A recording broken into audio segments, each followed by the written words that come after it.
Bismillahirrahmanirrahim. Assalamualaikum warahmatullahi wabarakatuh. Perkenalkan, nama saya Desvia Sadiah dari Prodi Manajemen Angkatan 2024 Universitas Singapura Karawang. Kali ini kita akan mencoba menghitung agregat planning menggunakan aplikasi POMQM.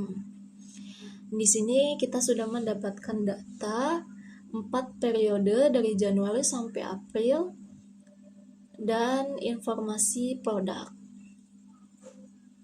Lalu kita akan membuka aplikasi POMQM.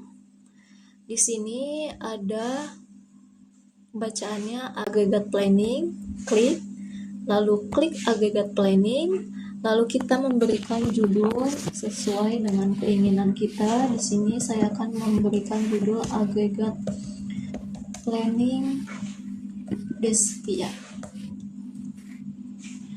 Di sini number of periode itu disesuaikan dengan banyaknya jumlah periode yang akan kita hitung. Di sini ada 4. Lalu kita akan menggunakan shortage, backordered, dan lost sale. Kita akan coba satu-satu. Di sini kita menggunakan bulan dan klik OK. Nah, kita salin data yang ada di Excel.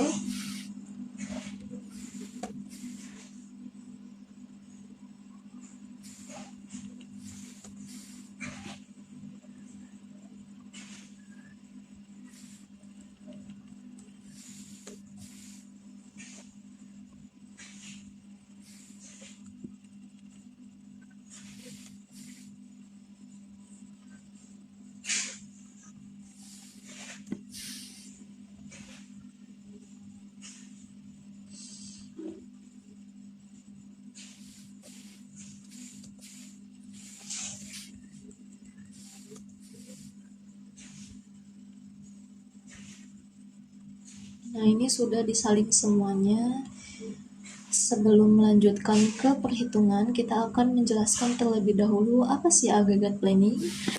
Agregat planning itu adalah proses perencanaan produksi jangka menengah untuk menentukan jumlah produksi, tenaga kerja, persediaan, lembur, dan kapasitas agar permintaan pelanggan dapat terpenuhi dengan biaya seminimum mungkin.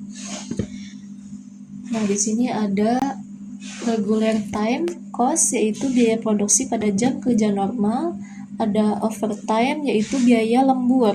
Subcontracting cost, yaitu biaya yang dikeluarkan saat perusahaan itu mengalihkan sebagian produksinya itu ke pihak luar.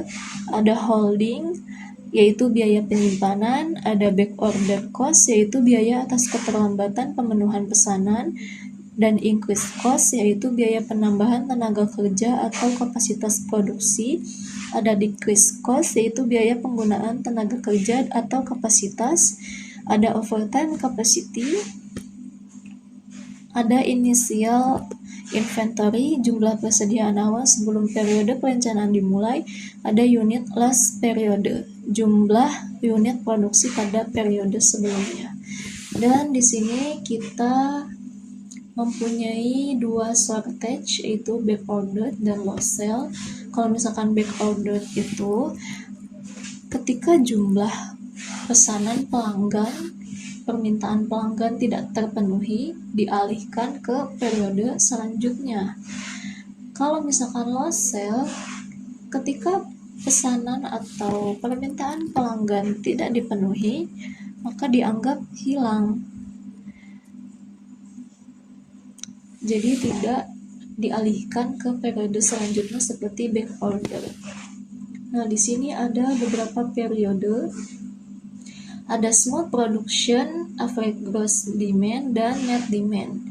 Kalau misalkan gross demand ini menggunakan permintaan kotor. Apa sih bedanya dari kedua itu? Jadi bedanya itu, kalau misalkan smooth production, average gross demand didasarkan rata-rata permintaan kotor yang karakteristiknya itu jumlah produksi relatif tetap tiap periode, tenaga kerja stabil, biasanya menggunakan persediaan untuk menghadapi naik turunnya permintaan. Sedangkan smooth production average net demand Mirip sih sama metode yang pertama, tapi menggunakan permintaan bersih, yang artinya sudah mempertimbangkan nih stok awal dan persediaan yang tersedia dan produksi lebih efisien dibandingkan gross demand. Nah, ini ada cash current demand, yaitu produksi selalu mengikuti permintaan saat ini dengan mengubah jumlah tenaga kerja. Jadi kalau misalkan tenaga kerjanya kurang, kita rekrut, tenaga kerjanya berlebihan, kita PHK. Dan persediaannya itu sangat kecil, serta produksi tiap periode itu berubah. Nah, di sini ada cash previous demand, yaitu produksi periode sekarang mengikuti demand periode sebelumnya. Nah, di sini ada constant ragtime dan OT and sub, yaitu produksi reguler dibuat tetap, jika kurang gunakan lembur, jika masih kurang gunakan subcontracting. Dan ada user defined, yang artinya itu metode custom ya guys. Jadi user itu bisa nentuin sendiri nih berapa sih kapasitas inventory, overtime, backorder, subcontract, dan workforce yang dia butuhkan.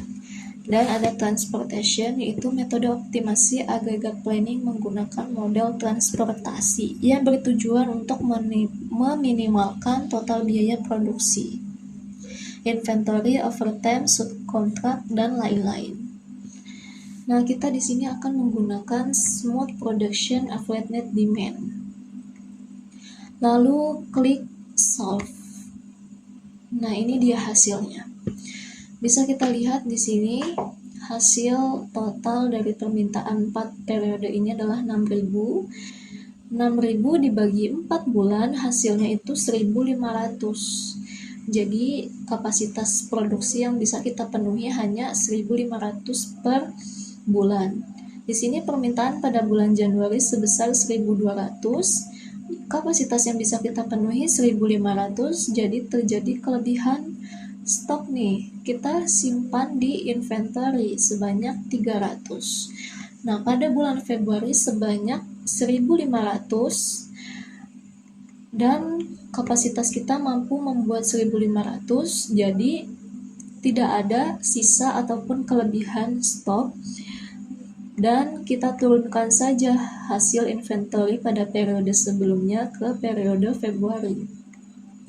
Lalu pada bulan Maret permintaan 1.900 dengan kapasitas produksi itu 1.500, jadi total kekurangannya itu adalah 400. Kita gunakan nih sisa inventory dari periode sebelumnya sebanyak 300. Namun masih tetap kurang karena kita membutuhkan 400. Kita simpan di shortage sebanyak 100. Lalu pada bulan April permintaan sebanyak 1.400, sedangkan produksi kita itu 1.500, jadi terjadi kelebihan nih inventory sebanyak 100. Namun karena periode sebelumnya mengalami kekurangan di bagian shortage sebanyak 100, jadi 100 diambil 100 sama dengan 0. Dan kita dapatkan hasil inventory sebanyak 600, shortage sebanyak 100.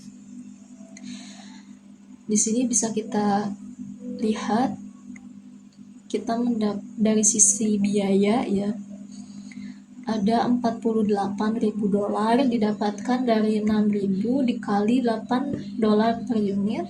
Di sini ada 1.800 dolar didapatkan dari 600 dikali 3 dolar per unit.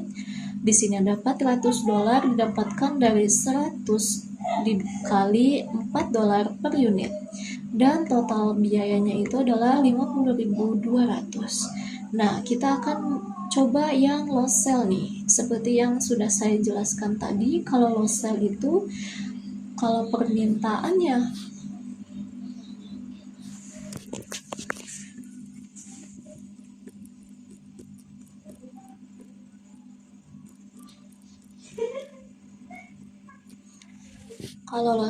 kalau permintaannya tidak terpenuhi, maka pesanan itu dianggap hilang, pelanggan batal membeli.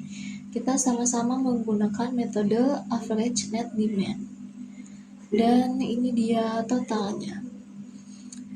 Di sini ada perbedaan ya pada total biaya sebanyak 50.500. Seperti yang sudah saya jelaskan tadi, 1.500 itu didapat dari total unit dibagi total bulan periode sebanyak 1.500. Ketika ada permintaan di bulan Januari sebanyak 1.200, menyisakan inventory 300. Dan ketika bulan Februari tidak ada inventory ataupun shortage, kita turunkan inventory sebanyak 300. Dan ketika demand permintaan sebanyak 1.900 dengan kapasitas produksi 1.500, kita tambah dengan inventory sebanyak 300, namun terdapat kekurangan di 100 nih. Dan kita anggap kekurangan ini di shortage. Lalu ada 1.400 pada bulan April dan kapasitas produksinya itu 1.500. Jadi terjadi kelebihan sebanyak 100 unit.